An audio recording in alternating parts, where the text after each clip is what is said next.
बिस्मिल्लाहिर्रहमानिर्रहीम। अस्सलामुअलैकुम नाज़रीन कराम, नई वीडियो में आपको खुश आमदीद कहते हैं। ईरान और इसराइल के दरमियान जंग के बादल गहरे होने लगे। इंटरनेशनल इदारे की जानिब से दावा किया गया है कि ईरान जौहरी हथियार बना चुका है और वो उन्हें किसी भी वक्त लॉन्च कर सकता है। इस तहलका खेज रिपोर्ट के शाये होते ही इसराइल में खलबली मच चुकी है। इसराइली वजीर आजम ने ईरान को धमकी देते हुए कहा है कि वो ईरान के खिलाफ ताकत का इस्तेमाल करने जा रहे हैं, जबकि इसराइली वजीर खारजा ने रूसी दौरे के मौके पर ईरान को धमकी देते हुए कहा है कि इसराइली खुफिया एजेंसी मोसाद जल्द ईरानी एटमी तंसीबात को तबाह करने वाली है। इसराइली धमकियों के जवाब में ईरान का कहना है कि वो इसराइल को हैरान कुन जवाब देगा। वो जवाब क्या हो सकता है और क्या वाकई ईरान ने जौहरी हथियार बना लिए हैं, और अगर इसराइल हमला करता है तो ईरान के पास इसका जवाब देने के लिए क्या ऑप्शंस हैं। आज की वीडियो में हम इन्हीं मौज़ूआत को डिस्कस करेंगे। ताहम वीडियो की तफसील में जाने से पहले चैनल पर नए आने वाले दोस्तों से गुजारिश है कि हमारे चैनल को सब्सक्राइब कर लें, बेल आइकन पर क्लिक कर लें, ऑल नोटिफिकेशंस को ऑन कर लें ताकि हमारी नई आने वाली वीडियोस आपको बर वक्त मिल सकें। नाज़रीन कराम, इसराइल और ईरान के दरमियान कशीदगी मुसलसल बढ़ती जा रही है। इसराइल की जानिब से ईरान को मुसलसल धमकियों का सिलसिला जारी है। इसराइली वजीर आजम नफ्ताली बेनेट ने जुमे के रोज बैनुल अक़वामी एटमी तवानाई एजेंसी की रिपोर्ट के बाद ईरान के खिलाफ ताकत के इस्तेमाल की धमकी दी है। IAEA की इस रिपोर्ट में कहा गया है कि ईरान के पास मुमकिना तौर पर जौहरी हथियार हो सकते हैं। यूं लगता है कि ईरान एटमी हथियार तैयार कर चुका है। इस रिपोर्ट के सामने आने के बाद तेल अवीव ने तेहरान के खिलाफ सख्त आलमी रद्द अमल का मुतालबा किया है।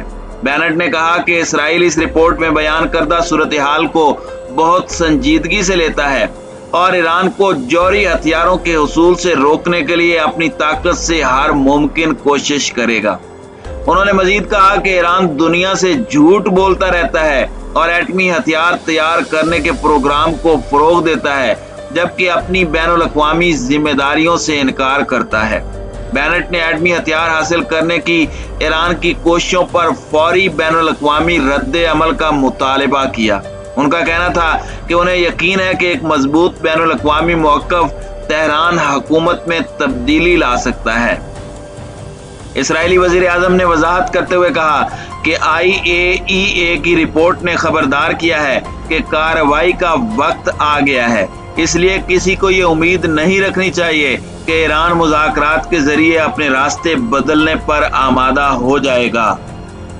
हम इसे ताकत के जरिए जौहरी मैदान में शिकस्त देंगे। बेनेट ने पिछले महीने अमेरिकी सदर जो बाइडन से बात की थी।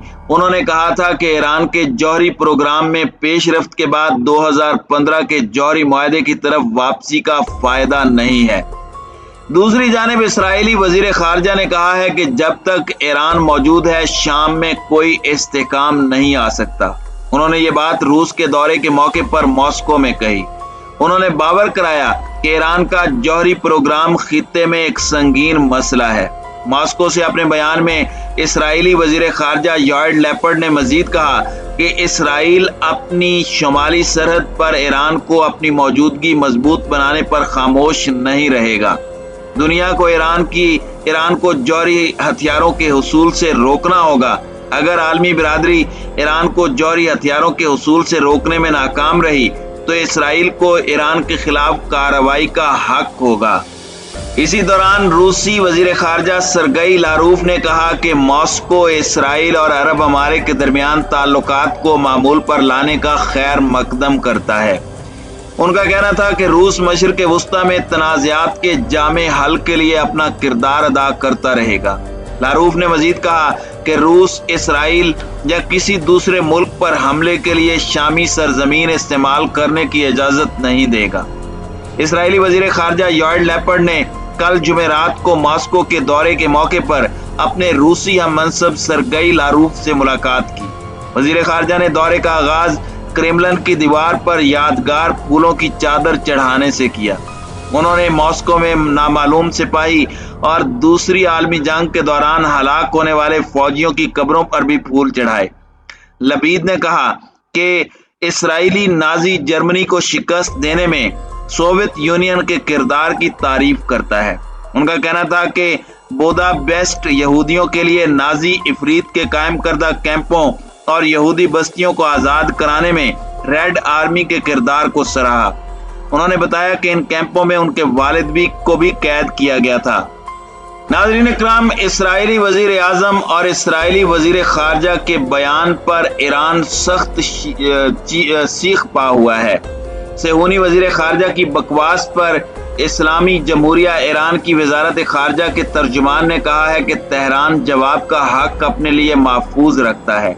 سعید خطیب زادے نے جمعے کو ایک ٹویٹ میں کہا کہ قوانین کی دھجیاں اڑانے والی یہودی حکومت اپنے ایٹم بم سے ایران کو ایسی حالت میں دھمکی دے رہی ہے کہ وہ این پی ٹی میں شامل نہیں ہے، جبکہ ایران این پی ٹی کا رکن اور اس کی جوہری تنصیبات معائنہ شدہ ہیں۔ ایرانی وزارت خارجہ کے ترجمان نے کہا کہ مغرب کے اس منہ لگے کو پھر بکواس کرنے کی عادت پڑ گئی ہے، لیکن اب دنیا اس کی اصلیت کو سمجھ چکی ہے۔ دنیا سمجھ گئی ہے کہ وہ اس وقت عالمی سطح پر عدم استحکام کا باعث ایک عنصر ہے۔ سعید خطیب زادے نے کہا کہ ایران کے پاس جواب دینے کا حق محفوظ ہے۔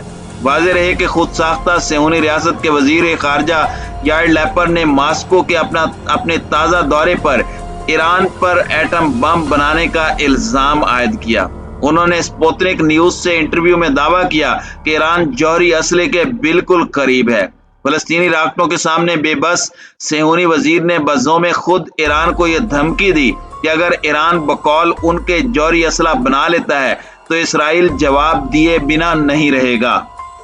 ناظرین اکرام، ایران پر عالمی دنیا کی طرف سے مسلسل دباؤ بڑھایا جا رہا ہے۔ اب ایران میں ایٹمی معائنے کے لیے اقوام متحدہ کی ٹیم آ رہی ہے۔ اقوام متحدہ میں جوہری پروگرام کے نگران رواں ہفتے ایران کے ساتھ مذاکرات کے لیے دورے پر روانہ ہوں گے تاکہ ایران اور مغربی ممالک کے مابین جوہری پروگرام پر تنازع کو کم اور جوہری معاہدے کو بحال کیا جا سکے۔ رپورٹ کے مطابق سربراہ رافیل گروسی رواں ہفتے کے آخر میں تہران پہنچیں گے۔ بین الاقوامی ایٹمی توانائی ایجنسی کے معاملات پر گہری نظر رکھنے والے 3 سفارتکاروں نے کہا کہ آئندہ ہفتے IAEA کے 35 ملکوں کے بورڈ آف گورنرز کے اجلاس سے قبل رافیل گروسری تہران کا دورہ کریں گے۔ 2 سفارتکاروں نے کہا کہ وہ ایٹمی توانائی کی تنظیم کے نئے سربراہ محمد اسلامی سے اتوار کو ملاقات کریں گے۔ بعد ازاں IAEA اور ایجنسی میں ایران کے ایلچی نے دورے اور ملاقات سے متعلق تفصیلات کی تصدیق کی۔ IAEA نے کہا کہ director general Rafael Mariano Grossi اتوار کو تہران میں ایران کے نائب صدر اور IAEA کے سربراہ محمد اسلامی سے ملاقات کریں گے۔ IAEA نے رواں ہفتے رکن ممالک کو آگاہ کیا تھا کہ 2 مرکزی مسائل پر کوئی پیش رفت نہیں ہوئی۔ امریکہ اور ایران کے مابین جوہری معاہدے کی بحالی کا معاملہ جون سے زیر التوا ہے۔ دوسری جانب واشنگٹن اور اس کے یورپی اتحادی ممالک ایران کے نو منتخب صدر ابراہیم رئیسی پر دباؤ ڈال رہے ہیں کہ وہ جوہری معاہدے پر دوبارہ مذاکرات کا آغاز کریں۔ ناظرین اکرام، یاد رہے کہ ڈونلڈ ٹرمپ کی جانب سے جوہری معاہدے سے دستبرداری اور ایران پر پابندی کے فیصلے کے بعد ایران اور امریکہ کے درمیان دہائیوں سے جاری کشیدگی میں شدت آ گئی ہے۔ امریکہ میں 3 نومبر 2020 کو انتخابات ہوئے۔ صدارتی انتخابات میں فتح حاصل کرنے والے بائیڈن نے جوہری معاہدے میں واپسی کے اشارے دیے، جو 20 جنوری کو امریکہ کے صدر کی حیثیت سے منصب سنبھال چکے ہیں۔ امریکی صدر نے یہ عندیہ دیا کہ وہ معاہدے میں واپسی کے بعد ایران کے ساتھ واضح انداز میں بات کریں گے، جن میں خاص کر میزائل اور مشرق وسطیٰ سمیت خطے میں اثر و رسوخ شامل ہے۔